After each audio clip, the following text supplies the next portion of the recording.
9-cu siniflərin buraxılış imtahanında iştirak etmiş və ən çox həlli istənilən bu sualın izahına baxaq. Elnur hər gün eyni miqdarda pul xərcləyir. Elnurun pulunun və xərclədiyi pulun miqdarını göstərən qrafik aşağıda göstərilmişdir. Elnurun pulu neçə günə bitər? Biz burada qrafikdən görürük ki, Elnurun 15-ci günündə xərclədiyi pulla qalan pulu kəsişibdir. Tutaq ki, Elnur bir gündə x manat xərcləsin. Onda o 15 gündə 15x xərcləyəcək. Qalan pul tərəfdən baxanda isə 150 çıxılsın 15x qalacaq pulundan.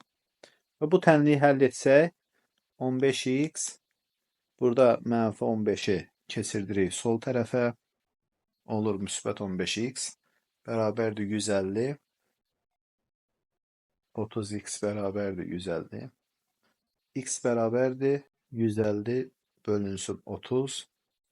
Buradan da 5 alarıq. Deməli, Elnur bir gün ərzində 5 manat pul xərcləyir.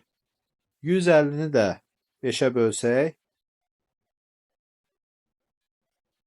30 günə pulu bitəcək.